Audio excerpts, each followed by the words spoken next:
Welcome to the playbook on how to hire a product manager.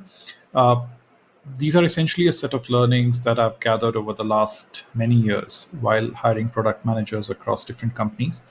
Uh, these will be very useful for first time founders and for founders during the early stage of their companies. But a lot of these lessons will, of course, be applicable even when you're a mid stage startup. Uh, it might also be interesting for product managers to watch this to see what is it that people are looking for when they're trying to hire PMs. So let's get in. I'm going to essentially divide this talk into three sections. First is you, the founder, the person who's doing the hiring. Second is the candidate, the product manager you intend to hire. And the third is sort of the interview, the process itself that you will follow to hire a kick ass PM. So let's jump in. You, hiring great people is your highest priority. So don't outsource this job.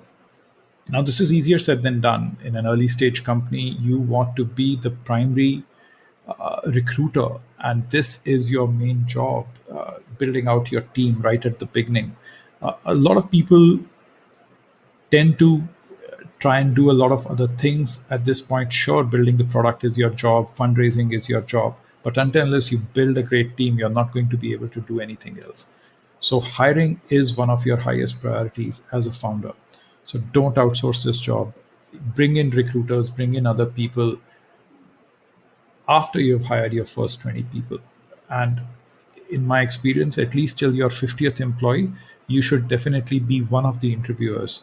So you should know every single person and you should have been responsible for hiring every single person till a count of 50 people in your organization.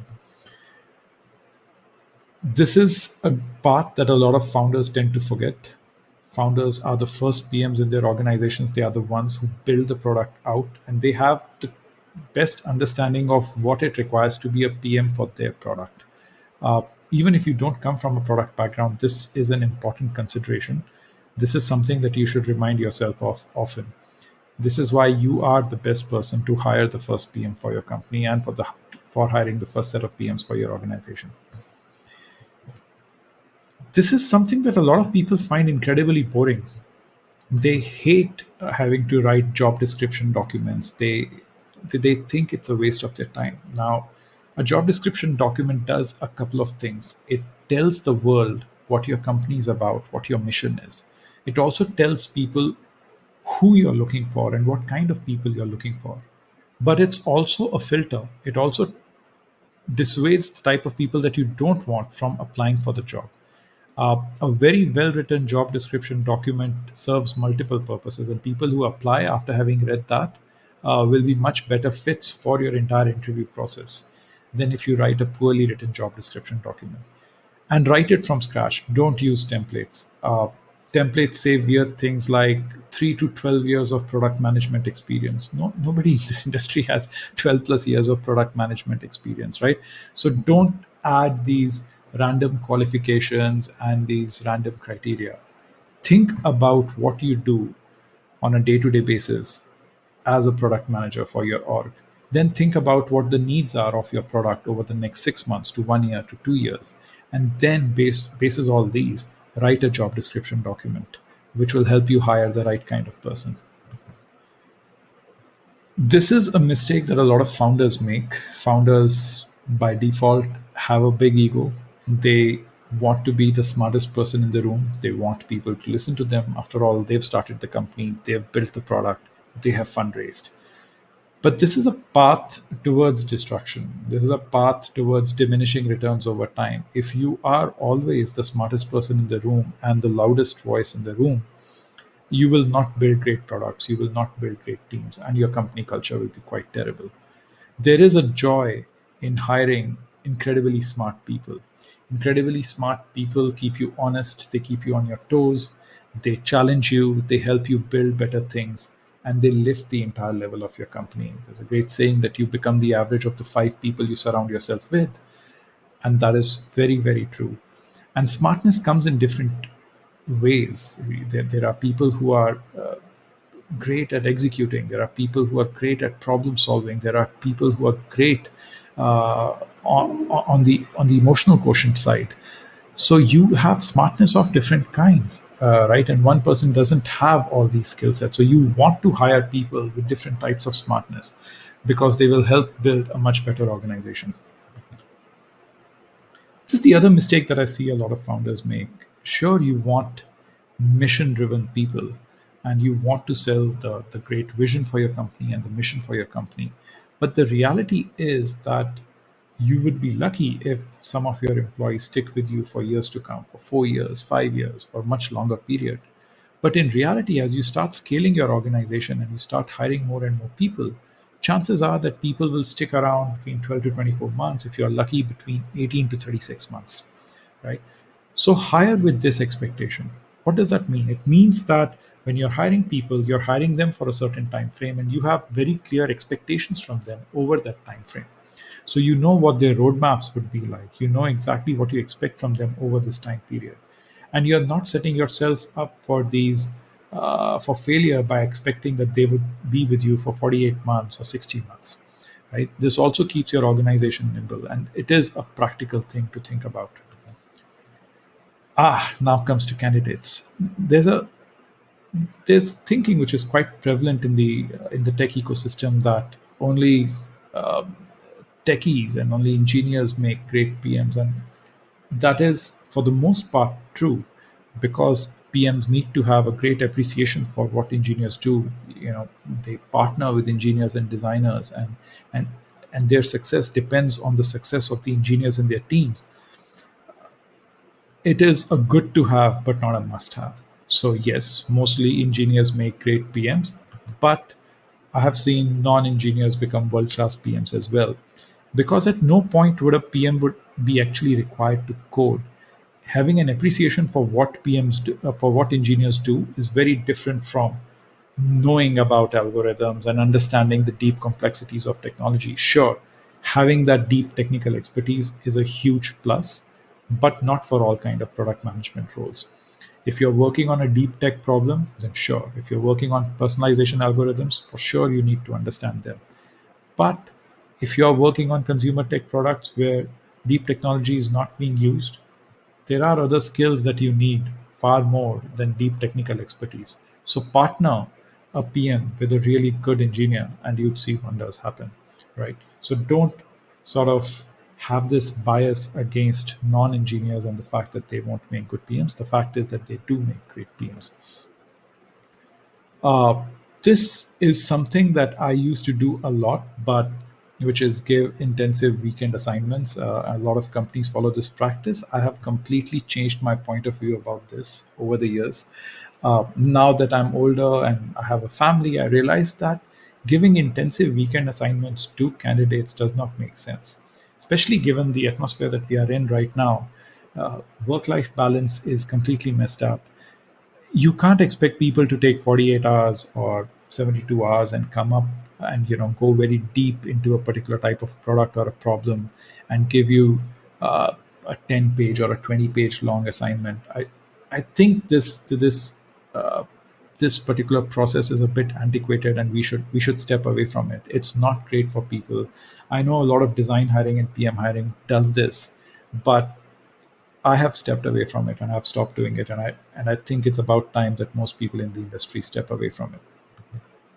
So what do you do then with your interview process? I think one of the first things that you need to do is build a very diverse interview panel. One of the mistakes I see a lot of startups make is that there are four interviews which are being conducted by four people who are very similar to each other, who pretty much ask the same set of questions, who have similar skill sets and similar backgrounds and experiences. And this self sameness would lead to you hiring people very similar to the interview candidates. And this would make your organization inferior over time. So build a diverse interview panel. Have people who talk about deep competencies, have people who talk about culture, have people who do a very good job of selling your vision and mission. So your interview panel has to be a mix of different people from your organization, including you, and try and look for different things in candidates as opposed to running an interview process which is exactly the same, even if you run 5 interviews, right? And there are different kinds of interviews, so pick appropriate panelists for each type of interview. You want a candidate who has design chops and who has good user experience chops, then have somebody who has a very good design sensibility interview them. If you want a PM with very good business chops, then have somebody who has a lot of depth in business, on the business side, to interview them. Now it comes to the candidates. Look for candidates with a scientific temperament. Now, what does a scientific temperament means? In PMs, it means the ability to experiment, it means the ability to think first principles, and it means the ability to validate hypotheses. And let's go a little bit into each of these. The ability to experiment means the ability to set up experiments, to come up with a thesis, and then to actually validate that thesis by running a set of experiments, setting up the experiment correctly, knowing what success and failure looks like, measuring the results of that experiment, checking them against expectations, and then learning from that experiment and improving the next experiment. So it's a complete loop.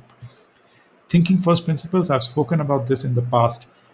Thinking first principles essentially is thinking in the absence of any existing knowledge.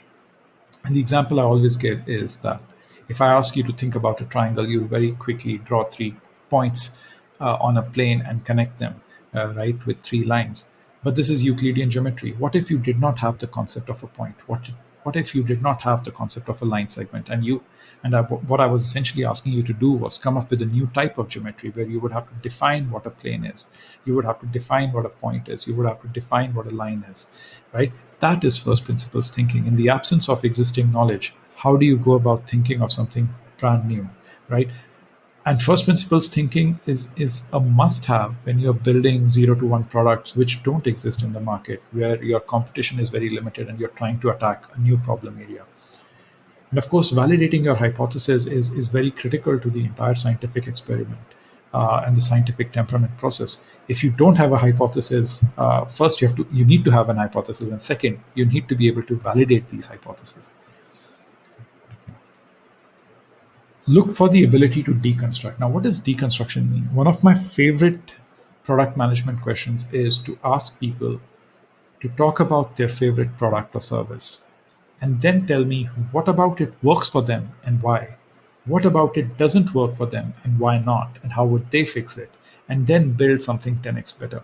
So, the ability to deconstruct something is very, very critical because you want PMs who are curious. You want PMs who use a lot of different types of products. And whenever they're using these products, they think about them. They think both as users and as product managers. They try and figure out what about these products work? What about these products? What are the things that work for these products? What are the things which don't work for these products? How would that person in that situation fix those problems? And these are very, very classic PM tendencies. You would see around you that the best PMs are always deconstructing. They're always thinking about different types of products. They're always figuring out what from a certain product, what attribute worked and how would they apply it to their own product and their own way of thinking. So always be deconstructing. So you want PMs who can do this really well. In the absence of giving people assignments, which I used to do and which I'm quite against right now, I think the way to solve for that is to build together. I think engineering interviews do this really well, where problems are given and people are asked to write pseudocode. But you know what? You can do this even with product building. You can ask people to build a product with you, a simple paper and pen prototype, draw out the flow diagrams, do like a very low fidelity wireframe, right? You will get a sense, give people open ended problems, jam with them. In fact, have an entire interview where you do this, where you give a simple problem, but then keep adding more layers of complexity and see how the candidate responds to them and how he or she sort of changes their way of thinking and coming up with a solution. I think building together is a great way of figuring out if you would enjoy working with this person in the future and if the gears in their head are always turning and if they are able to think on their feet and change their solution based on the inputs that you're giving them. This is true if you're hiring fresh out of college graduates. So if there is a way for you to get interns in their third year or fourth year of college to spend a few months with you and then make them a pre placement offer, it's the best thing that you can do. A sufficiently long internship is somewhere between 2 to 6 months, where a candidate would be able to do something very interesting and build something with you end to end. And that will be a great way for you to actually figure out how they are and how they will be as product managers. To be truly honest, interview processes are all that we really have for hiring. And this is what is acceptable across the industry, but there are very poor ways of hiring people. A lot of times you miss out on great candidates. A lot of times you hire wrong candidates. Uh, People are not trained in taking interviews, and they are not good interviewers. A lot of people are bad at giving interviews. So it's a really terrible way of hiring, but sadly we don't have a better one. But the only thing which is better than that is if you can work with the person for an extended period of time, and internships are the best way to do that. Get interns, get great interns, pay them really, really well, value them. And I have had great results uh, working with interns in engineering, in design, and in product. And this is something that I highly recommend to all people. Last but not the least, do reference checks yourself. Reference check the references that the candidate has provided, but go out of your way to figure out people that they have worked with in the past, companies that they have worked with in the past, and go in depth into figuring out what are the attributes that people like about these candidates, what are the red flags that they might see, would they be willing to work with these people again. Reference checks are very, very critical to ensure that you get candidates who are phenomenal and that your company culture is maintained. So you're not just doing a ref check on their competencies, because competencies are mostly easier to figure out, but you're also doing a ref check on their cultural adaptability and the fact that they would be good fits for your kind of organization. So please do this yourself as a founder. And I think this is it. This is my playbook on how to hire product managers. I'm sure I've missed out a bunch of things, but these are all the big sort of points that I look at when I'm hiring product managers. And this is the feedback that I give to founders who speak to me regularly on how they should go about hiring product managers. This would be, as I said, of use for anyone who's building an organization from scratch, or who's still sort of in the early to mid stage of building organizations. And I hope some PM candidates also sort of found this useful, and would think about it, and try and figure out what is it that people who are interviewing them are looking out for. Take care and look out for more playbooks soon.